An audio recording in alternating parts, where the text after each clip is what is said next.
Hello, I'm ready to go for hiking with the ladies and the tour guide in Malibu, safari in Vineyard Wine hikes. Sabi niya sa akin, ma'am, you know, I vomited. Ito na, ito nang mga magaganda. Ito na, papunta na kami sa Safari Malibu hike. Oh, si Ate Jo nagme-make up pa. Mga ilong natin dito. Yeah. Oh, ayan na. Ayan, si Janet. Oh, hello! Ito ang the best driver namin. Best driver na? Nawala sino? Alam mo yung kami daw, sabi niya, puro kayo mga judgmental, mga ganyan. Alam ko kanina. Pero hindi, amin galing. Dito mo na binili yan. In-order ni Gio sa Amazon or something. Sa AliExpress?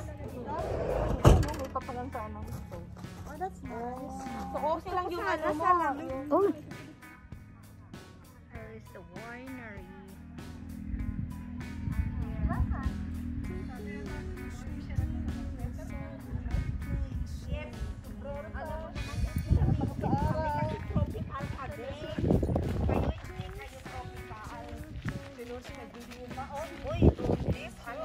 Oh, hi na kayo, si hi. Oh. I-check in na kami sa hiking namin.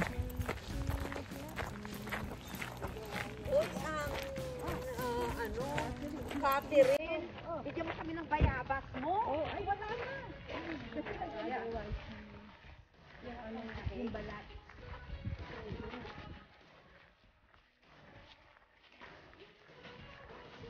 O, kuhanan mo picture.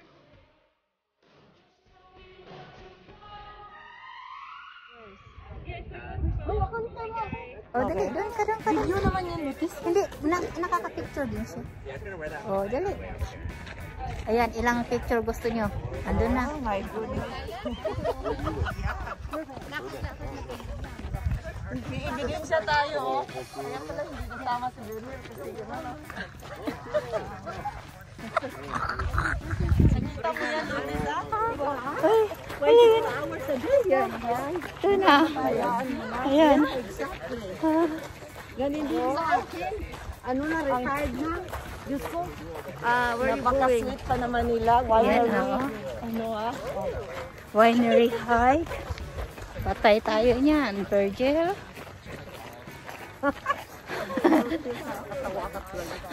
Patay tayo niyan. Asa ka na, Ate Jo? At hindi kita makita. Hindi pa. Wala. Oo. Maraming minutos lang yung nakita mo dyan. Sa? Sa Instagram niya. Hindi na pang gano'n mo. Ha? Hindi ko dinala. Maganda sana yun kasi iikot mo lang eh. Wine hike.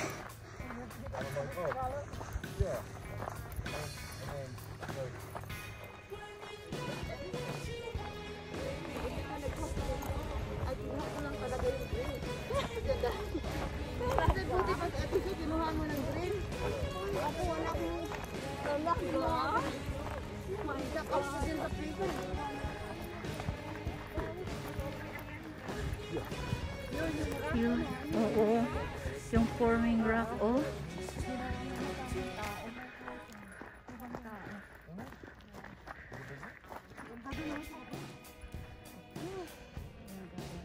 Alright squad, welcome to Saddle Rock Storytime Part 1. And for starters, we got Turtle Rock out that way. That's our eastern border. And I have a photo that helps with that guy. There he is. So this is why it's called Turtle Rock. Yeah, it makes sense, right? Yeah, coming around. Oh, okay. Yeah. Oh, right. Yeah, and should be noted, not Photoshop. We actually hoisted those up there. Just kidding. Just Photoshop. And then over your right shoulders, you can see Saddle Rock. That's the namesake for the property, Saddle Rock Ranch. I feel like that one explains itself, though, right? Yeah. Okay. Kind of that one over where I'm pointing. Oh, yes. No, that way. Yeah. So look down at the bottom of the hill. You see some rubble, and then okay, cool. So just to the left of that is where the old house was, and then where the wagon is now is where the swimming pool used to be. It's a good thing too because the family who owned the place back in '78 just barely survived the fire by jumping in the swimming pool. So after the smoke cleared, they got out, called a taxi, took off, and never came back. and they sold the whole ranch at a pretty dramatic discount to Ronnie Semler, who still owns it today. And when Ronnie bought it, that's when he started building the main house down at the bottom of the hill. And that burnt in the Woolsey fire just over 2 years ago. They want to rebuild, but Malibu is one of the worst places in the world to get building permits. And so they could be looking at decades of paperwork with the county or the Coastal Planning Commission and then still be told no at the end of all that. So that sounds like a lot of heartbreak to them. And they decided instead of dealing with that roller coaster, they've got a shred of urgency. Yeah, and you're picking up on that. That's, if you think about all those words in that order, that's a weird thing to do, right? Urgently planting avocado trees. That's what I thought. Yeah, they go dormant during the winter. And so frosts, you know, bad ice storms, whatever, all that stuff, pretty much unaffected by them.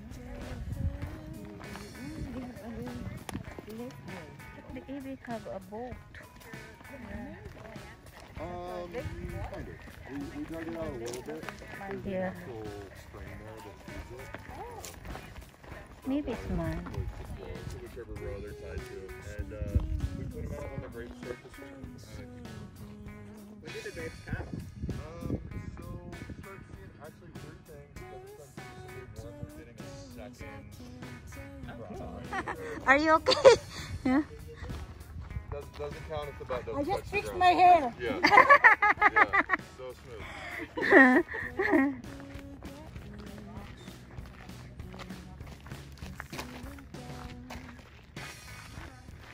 Are you drunk already, guys?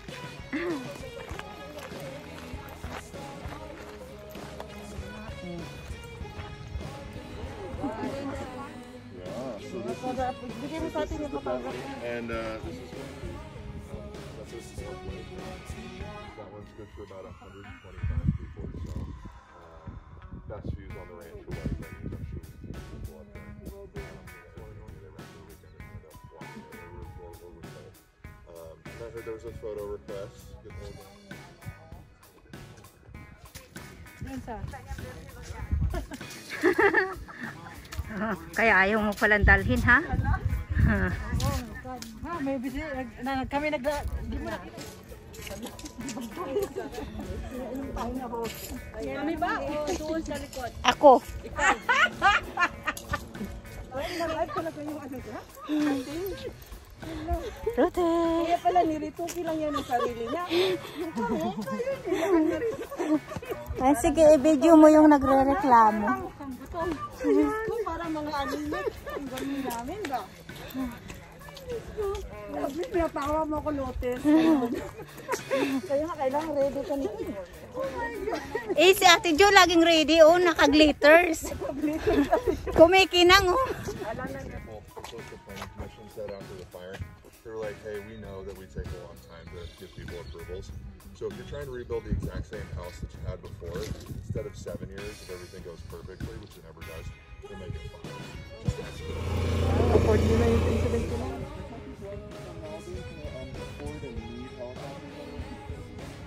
Space to land in at home. I mean, we've all been there, right? Like for me, it was like the helipad or the mother-in-law suite. The city was on back about it. And I'm sorry, I get heated. But anyways, you guys know what I'm talking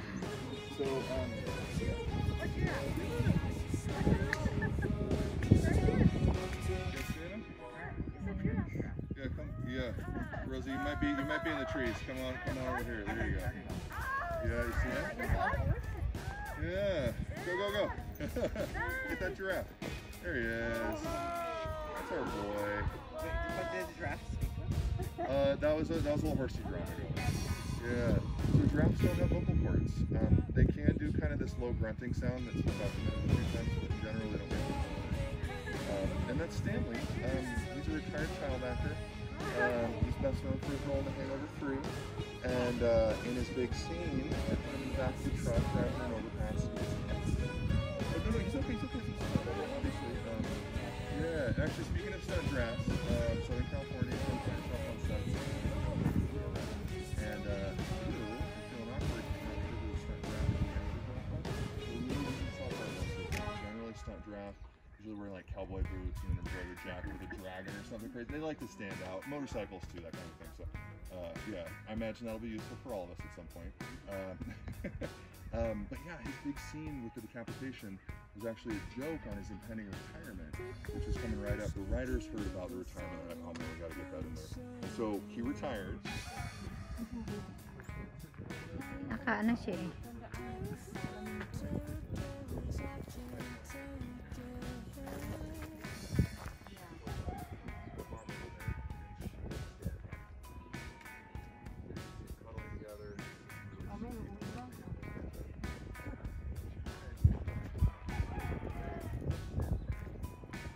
Baby, go outside a little bit more. Sa mukha niyong dalawa eh.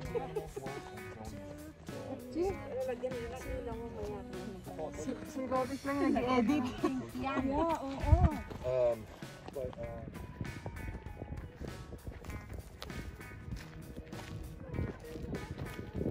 you know, a basic everyday. Come on down this way.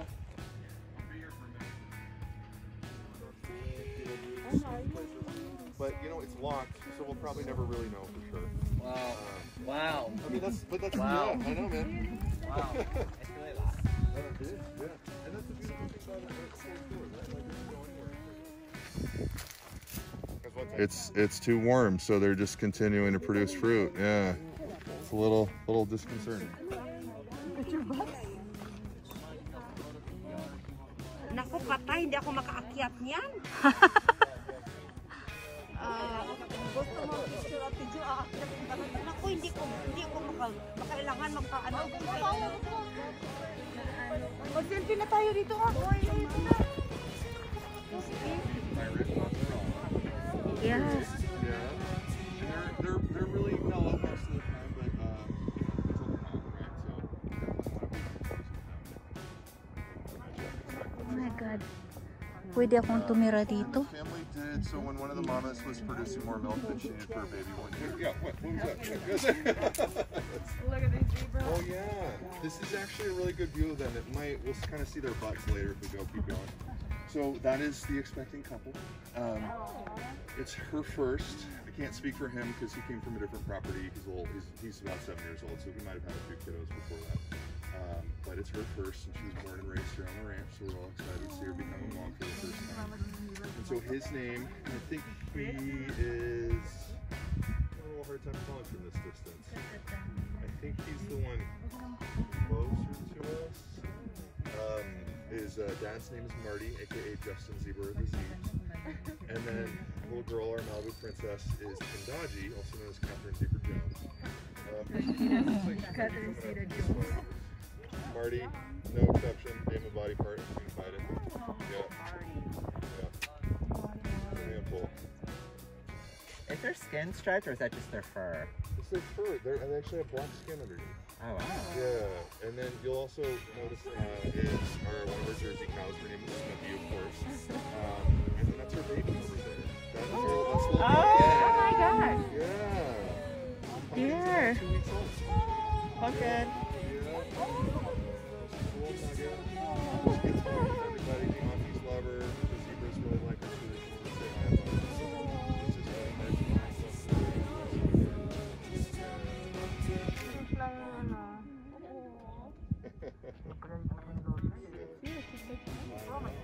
Wedding office over there, behind that wood wall. Si Catherine.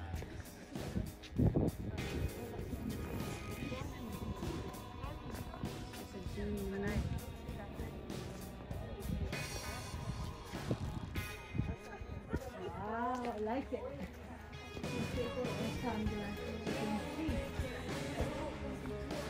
Main event's right here, so this is the two-match chief with the honorific Thule Elkhorns, entourage on either side.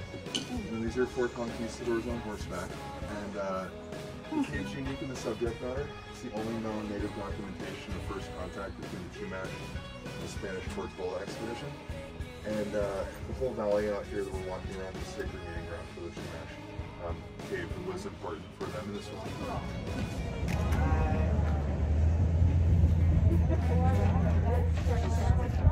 Well, I mean, they were annoyed that they were getting cut off by some randos. I would be too. Yeah, so Pegasus is over here because he doesn't get along very well with his dad, and he gets along way too well with his mom. After Manny passed, he had a son who's half llama, half alpaca, so Manny and Llama Del Rey.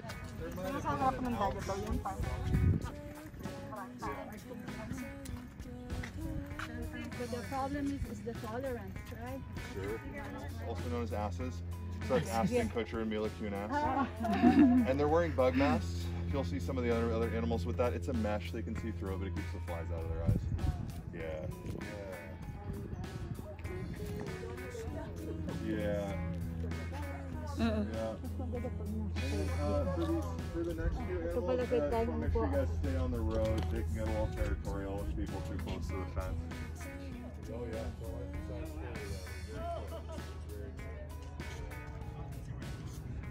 Jackie is.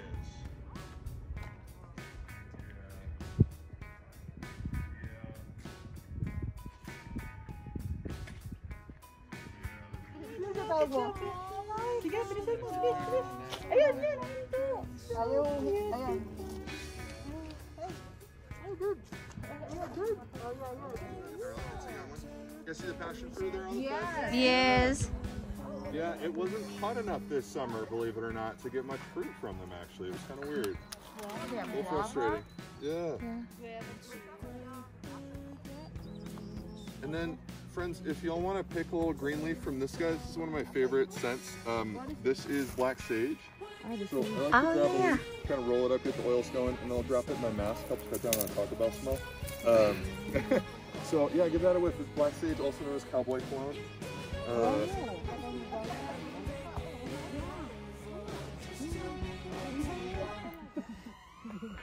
Like my blood sugar is going down. Get sleepy? Get sleepy? Yeah. And then if y'all want to grab a leaf of this guy with the red flowers, just grab one of the green leaves. This is pineapple sage. Oh, Pineapple na? pineapple seeds. Not much. Na ano? The other one is ang seeds ang Oh, there's Yeah. a guava fruit. Oh, Ate Jo, magpaalam ka na. Kunin mo.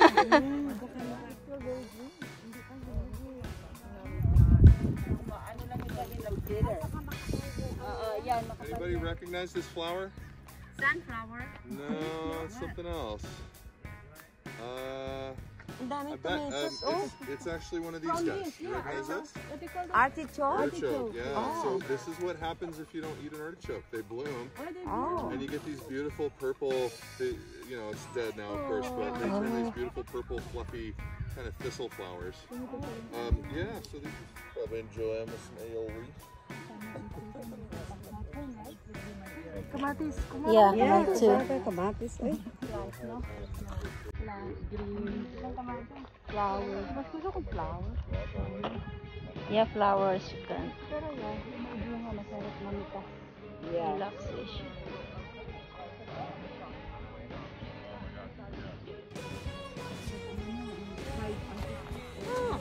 Talaga? Yeah. Yeah, just grilled. Oh yeah, grilled. Talaga? Yeah, Ate Jo. Kakainin mo, mahal. Yeah. Oh. When you order to the restaurant, they're very expensive. Then Oh, okay. we are here at the gardens. Eh, nakakain nga mo eh. Bago ako mamatay. Kain ako na eh. Feeling mo may ari ka dyan. Oh, halika na, humarap ka dito. Ayan na. Oh, tama na yun.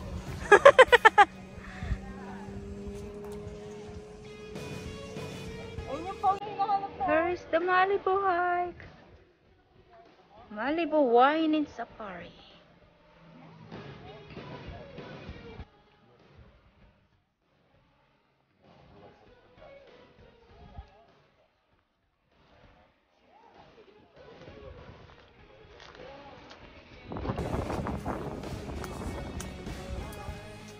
It's a lake.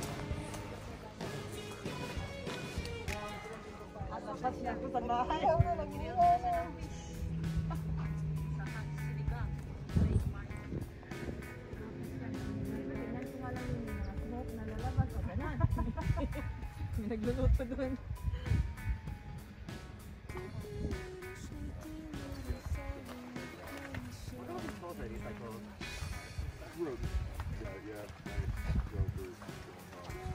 Parang mga wala lang ano, sabot maglakad. Especially kung alam mo, parang matapos na. Sa simula lang mga excited eh. Excited. Oh, donkey again. Donkey!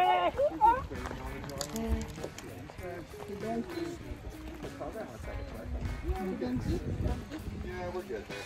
You're looking at stuff. Donkey and taquito, cow spotted donkey, that is donkey. And then we got the alpaca brothers over there.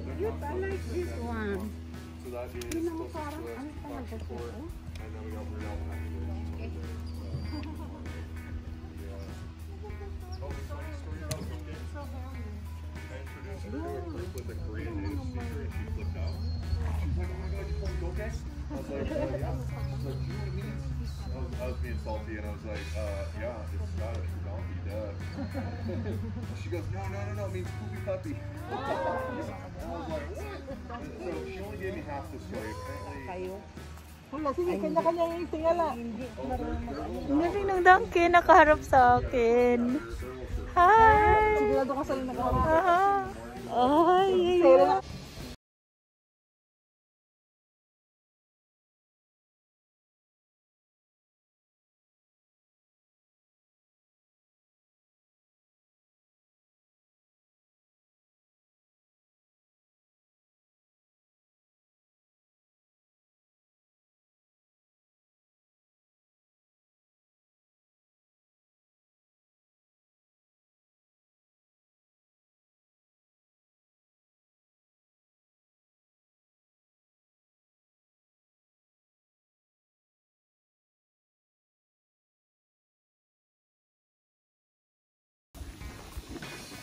Kadisa mo, Ruti.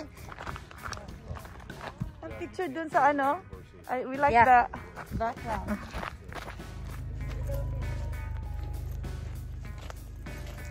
Ang karulit ang dumadami. This one mo. Ay, meron pa isa. Di ka rin. Bago ba yun?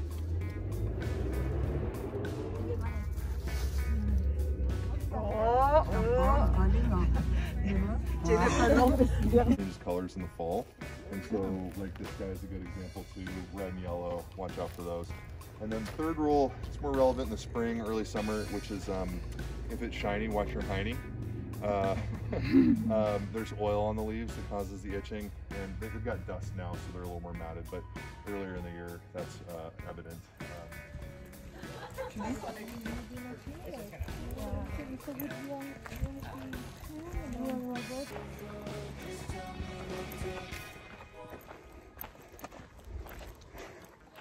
Someone drinking Gatorade behind me. My God. Hang glide to work. It's kind of a pain to pack it up and drive it up there, but you know, it's still, yeah, no, those are the neighbors. It's called Malibu Rocky Oaks Vineyard, and yeah, so that's so that's 39 mil worth of earplug money, and that's just one of their houses. So like next time you tear the pack open, it should say Leight. That's the family's last name. And that was also featured in the Hangover 3. That's Chocolate Triangle there. That's the corner of the pool. Yeah.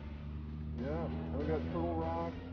You can see the white wagon in the door over there down in the valley. It's just some reference points. After hiking from Malibu, Safari, Vineyard, Wine hikes, we go straight here in Malibu, Pier, to go eat for dinner because we are very hungry.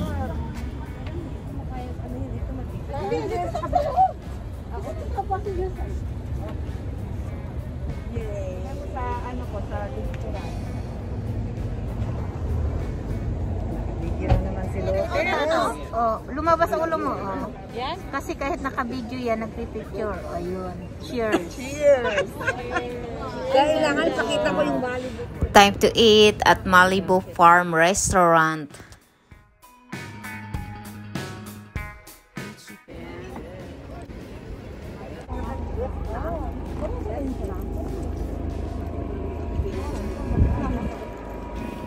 Kaya naka-ready ako.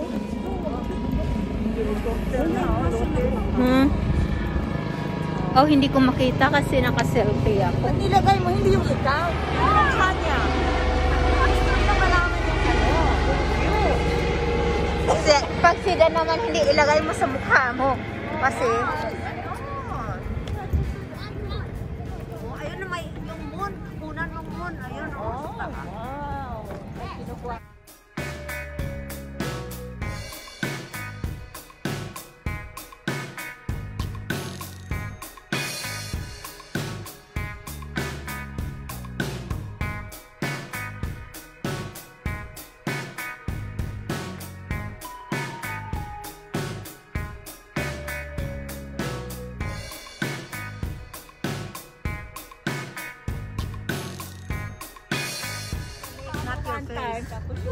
oo. Yung mga viewers mo, gusto yung ano pinuntahan ni Lotus ngayon. Sure naman tayo mo. Kaya tayo pa. Hoy, pwede pa tayo dito magpa-picture.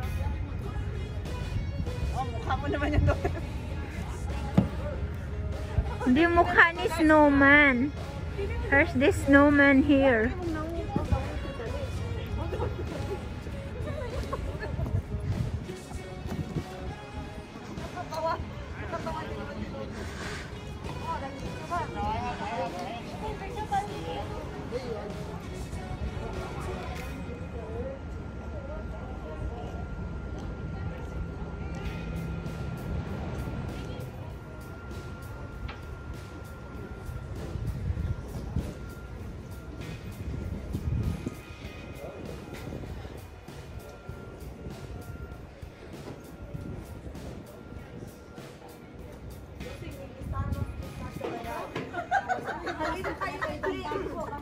Ano daw? Libre ko kayo. Na? Kumapit na rin ta.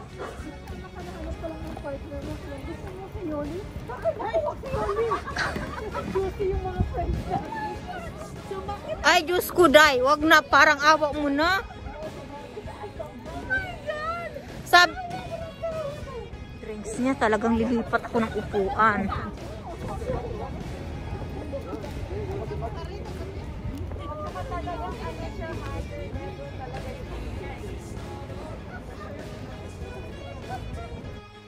Thank you for watching. See you for my next video. Please don't forget to subscribe to my channel.